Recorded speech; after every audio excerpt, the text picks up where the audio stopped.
부자로 만들어주는 지혜의 법칙. 올레스 워틀스 지음. 편행곳 북스코리아. 현재 당신이 얼마나 가난하든 상관없다. 특정한 방식으로 행동하기만 하면 당신은 틀림없이 부자가 될 수 있다. 부자가 되는 지혜가 존재한다. 그리고 그것은 대수학이나 기하학 같은 정밀 과학이다. 부자가 되는 과정을 지배하는 원칙들이 존재하며 이 원칙을 배우고 그대로 실천하는 사람은 반드시 부자가 될 수밖에 없다. 사람은 특정한 방식으로 행동해야만 돈과 자산을 손에 넣을 수 있다. 내가 말하는 특정한 방식을 실천하는 사람은 부자가 된다. 목적의식을 갖고 행동했든 우연히 그렇게 행동했든 말이다. 반면 그 방식을 실천하지 않는 사람은 아무리 노력한다 한들 또 아무리 뛰어난 재능을 타고났다 한들 가난을 벗어날 수 없다. 동일한 원인이 언제나 동일한 결과를 가져오는 것이 자연의 원칙 아니던가? 따라서 특정한 방식으로 행동하는 법을 배운 사람은 누구나 반드시 부자가 된다. 다음 사실을 생각해 보라. 그러면 내가 한 말이 진실임을 알 수 있을 것이다. 부자가 되는 것은 환경 때문이 아니다. 만일 환경 때문에 부자가 된다면 특정한 지역에 사는 사람은 모두 부자가 될 것이다. 어느 도시에 사는 사람은 모두 풍요로운 삶을 영위하고 다른 도시에 사는 사람은 모두 가난에 시달릴 것이다. 한 나라에 사는 국민들은 모두 부를 누리고 다른 나라 국민들은 가난 속에 살아갈 것이다. 특정한 방식으로 행동하기 위해서 반드시 재능이 뛰어나야 하는 것도 아니다. 남보다 탁월한 재능을 타고났는데도 가난하게 사는 사람들 또는 별다른 재능이 없는데도 결국 부자가 되는 수많은 사람을 떠올려 보라. 부자가 된 사람들을 연구해 보면 그들이 어느 모로 보나 평균적인 사람임을 알 수 있다. 다시 말해 남들보다 대단히 뛰어난 재능과 능력을 갖고 있지 않다는 얘기다. 그들은 남들이 못 가진 재능이나 능력을 지녀서 불을 누리게 된 것이 아니다. 바로 특정한 방식을 실천했기 때문에 부자가 된 것이다. 꼭 저축을 하거나 검약한 생활을 하는 것이 부자가 되는 길은 아니다. 극도로 아끼며 검소하게 사는데도 가난에서 헤어나지 못하는 사람도 많고 마음껏 돈을 쓰는데도 부자가 되는 사람도 많지 않은가. 남들이 하지 않는 일을 해야 부자가 되는 것도 아니다. 같은 직종에 있는 두 사람이 거의 동일한 일을 하는데 한 사람은 부유해지고 다른 한 사람은 가난하거나 심지어 파산하는 경우를 생각해 보라. 이 모든 것을 생각해 볼 때 우리는 특정한 방식으로 행동해야 부자가 된다는 결론에 이를 수밖에 없다. 특정한 방식으로 행동해야 부자가 된다면, 그리고 같은 원인이 언제나 같은 결과를 낳는다면 이는 곧 특정한 방식을 실천하는 사람은 누구나 부자가 된다는 의미다. 그러므로 이러한 모든 것은 정밀 과학의 영역에 속하는 지혜다. 당신이 사는 도시의 누군가가 부자가 되었다면 당신도 부자가 될 수 있고, 당신이 사는 나라의 누군가가 부자라면 당신 역시 부자가 될 수 있다.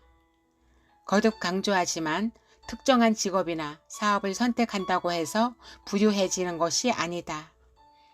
어떤 사업을 하든 어떤 직업을 가지든 누구나 부유해질 수 있다. 같은 직종에 있다 해도 특정한 법칙을 실천하지 않는 사람은 가난해진다. 물론 당신은 스스로 좋아하고 적성에 맞는 분야에서 최상의 실력을 발휘할 수 있을 것이다. 어떤 특정한 재능을 지녔다면 그 재능을 발휘할 수 있는 직종에서 좋은 결과를 낼 가능성이 높다. 그리고 자신의 지역에 알맞은 사업을 할 때 수익을 올릴 가능성이 더 높은 것 또한 사실이다. 아이스크림 가게는 그린란드가 아니라 더운 지역에서 장사가 더 잘 되기 마련이고, 연어잡이를 하는 어부라면 연어가 별로 없는 플로리다가 아니라 미국 북서쪽 해안에서 활동해야 큰 성공을 거둘 것이다. 현재 당신이 얼마나 가난하든 상관없다. 특정한 방식으로 행동하기만 하면 틀림없이 부자가 될 수 있다. 자본을 소유하는 것은 부자가 되는 과정의 일부이며 특정한 방식으로 행동하는 것이 가져오는 결과의 일부이다. 이 나라에서 가장 가난한 사람이든 엄청난 빚더미에 앉아있는 사람이든 친구도 영향력도 자산도 없는 사람이든 그 어떤 사람이라도 내가 말하는 법칙만 따르면 부의 주인이 된다. 같은 원인은 같은 결과를 낳기 때문이다. 돈이 궁하다면 돈이 흘러들어오기 시작할 것이다. 잘못된 직업을 갖고 있다면 좋은 일자리로 옮겨가게 될 것이다. 또 마음에 들지 않는 동네에 살고 있다면 훌륭한 동네로 이사가게 될 것이다. 지금 당신이 일하는 곳에서, 지금 당신이 있는 장소에서 내가 소개하는 특정한 방식을 실천하기 시작하라. 그러면 그 모두가 당신을 찾아올 것이다. 우리는 원하는 것을 창조할 수 있고 원하는 것은 소유할 수 있으며 원하는 존재가 될 수 있다. 생각은 무형 물질에서 유형의 부를 창조할 수 있게 만드는 유일한 힘이다. 만물의 근원인 이 무형 물질은 생각하는 능력을 지녔다. 그리고 이 물질이 어떤 형태를 생각하면 그 형태가 실제로 생겨난다. 근본 물질은 그곳이 생각하는 방향에 따라 움직인다. 우리가 자연에서 목격할 수 있는 모든 형태와 과정은 근본 물질 내에 있는 생각이 가시적으로 표현된 결과물이다. 다시 말해 무형의 근본 물질이 어떤 특정한 형태를 생각하면 그 형태가 되고 어떤 움직임을 생각하면 그 움직임이 나타난다. 바로 이와 같은 방식으로 세상 만물이 만들어진 것이다. 우리는 사고의 세계에 살고 있고 그 세계는 사고하는 우주의 일부다. 움직이는 우주에 대한 생각이 무형 물질 전체에 퍼진 다음 그 생각에 따라 움직이는 생각하는 물질이 태양계라는 형태를 취했으며 지금까지 그 형태를 유지하는 것이다. 생각하는 물질은 생각하는 형태가 되고 그것이 사고하는 대로 움직인다. 인간은 생각하는 존재다. 인간이 손으로 제작한 물건은 그 어떤 것이든 처음엔 생각 속에서 존재한 것이다. 다시 말해 해당 물건을 머릿속으로 생각하지 않으면 그것을 만들어낼 수도 없다. 그런데 지금까지 인간은 손으로 하는 노동이나 작업과 관련해서만 그런 노력을 기울였다. 육체 노동을 통해 수많은 물건들을 만들어내고 또 이미 존재하는 것들을 변화시키고 개조했다. 하지만 자신의 생각을 무형 물질에 각인하여 새로운 형태를 창조하려고 시도한 적은 없다. 인간은 모종의 형태를 생각할 때 그저 자연에 존재하는 재료를 이용해 머리에 떠오른 형태의 이미지를 만들 뿐이다. 인간은 지금까지는 무형에 생각하는 물질과 협력하려는 시도를, 즉 신과 협력하려는 시도를 거의 또는 전혀 하지 않았다. 신이 하는 일을 자신도 할 수 있다는 생각을 꿈에도 해보지 못한 것이다. 인간은 육체의 힘을 사용하여 기존의 형태와 존재들을 변형시키고 수정할 뿐이다. 무형의 근본 물질과 교감함으로써 무언가를 창조할 수 있다는 생각은 하지 못했다. 나는 인간이 그런 일을 할 수 있음을 그리고 그 방법을 설명할 것이다. 이를 세 가지 핵심으로 요약하면 다음과 같다. 하나, 생각하는 근본 물질이 존재하며 세상 모든 만물은 이 물질에서 만들어진다. 또 이 물질은 우주의 모든 공간에 침투하고 스며들어 그곳을 가득 채우고 있다. 둘, 이 물질에 사고가 각인되면 그 사고에 의해 그려진 존재가 창조된다. 셋, 인간은 머리로 사고할 수 있다. 따라서 그 생각을 무형의 물질에 각인하면 생각하는 대상을 창조할 수 있다. 이 말이 진실인지 증명해 보일 수 있느냐고 묻고 싶은 독자가 있을지 모른다. 하지만 나는 굳이 세세한 설명을 덧붙이지 않아도 그렇다고 자신 있게 답할 수 있다.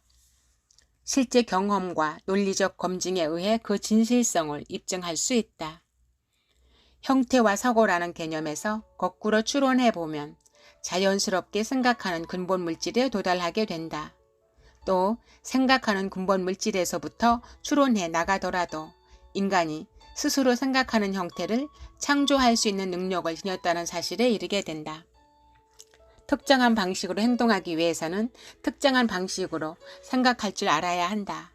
인간의 행동은 그가 생각하는 방식이 낳은 결과물이다. 원하는 방식으로 행동하려면 먼저 원하는 대로 생각할 줄 알아야 한다. 이것이 바로 부자가 되기 위한 가장 첫 번째 단계다. 원하는 바를 생각하는 것은 곧 외양이나 표면적 요소와 관계없이 진실을 생각하는 것을 의미한다. 사람은 누구나 원하는 바를 생각할 수 있는 능력을 타고났다. 하지만 눈에 보이는 외양에 유발하는 것은 생각하는 일은 쉽지만 원하는 바를 생각하는 데에는 훨씬 많은 노력이 필요하다. 눈에 보이는 것들을 토대로 생각하는 일은 쉽다.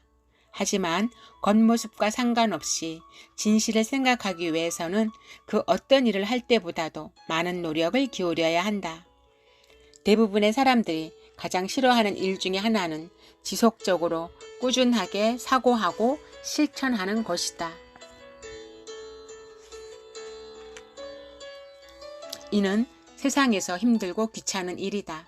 특히 진실과 외양이 다를 때에는 더욱 그렇다. 세상의 모든 겉모습과 외양은 사람 마음속에 그에 상응하는 유사한 형태를 생성시킨다. 그리고 진실을 생각하고 머릿속에서 놓지 않아야만 그런 일을 막을 수가 있다. 질병이라는 겉모습을 보면 우리 마음속에 그리고 결국엔 신체에도 질병이라는 형태가 만들어진다. 질병이란 존재하지 않는다라는 진실을 마음속으로 계속 생각하지 않는 한 말이다. 질병은 겉모습이며 우리가 생각해야 할 진실은 건강이다. 마찬가지로 가난이라는 겉모습에 눈을 돌리는 순간 우리 마음에는 그와 똑같은 성질과 형태가 생성된다. 가난은 존재하지 않고 풍족함만이 존재한다라는 진실을 생각하지 않는 한 말이다. 질병이나 가난이라는 겉모습에 둘러싸인 상태에서 건강이나 풍요라는 진실을 생각하려면 당연히 노력이 필요하다. 하지만 기꺼이 그런 노력을 기울이는 사람은 마음의 주인이 된다. 그리고 마음의 주인이 되면 운명과 불운을 해치고 원하는 바를 성취할 수 있다. 이런 능력을 가지려면 모든 겉모습과 외양 뒤에 있는 근본적인 진실을 이해해야 한다. 즉, 생각하는 근본 물질이 존재하며 모든 만물이 거기에서 나왔다는 사실 말이다. 이 근본 물질의 생각이 담기면 그것이 형태를 만들어낸다는 사실을 잊지 마라.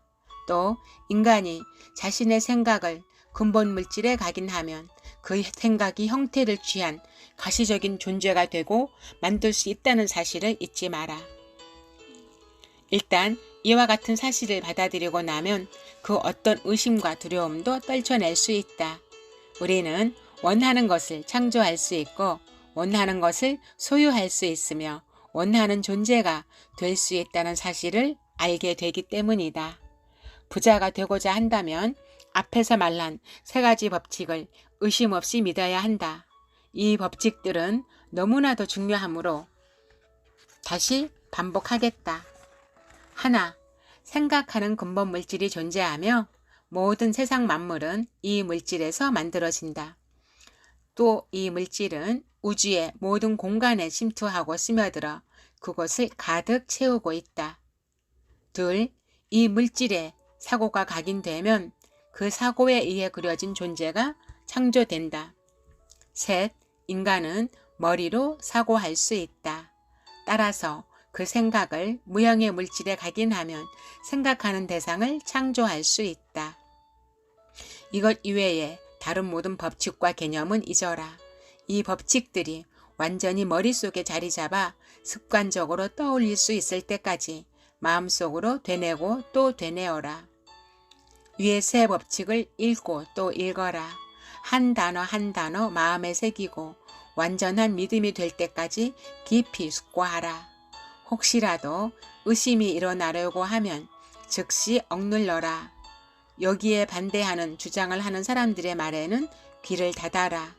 또 여기에 반대하는 내용을 설파하는 강연장이나 모임에도 가지 말고 다른 생각을 가르치는 잡지나 책도 펴들지 말라. 신념에 혼란이 생기면 당신이 기울인 모든 노력은 헛되고 무의미해진다. 위의 원칙들이 왜 진리인지 묻지 말라. 그저 믿고 받아들여라. 부자가 되는 과학은 이 진실을 온전히 받아들이고 믿는 데에서 시작되기 때문이다.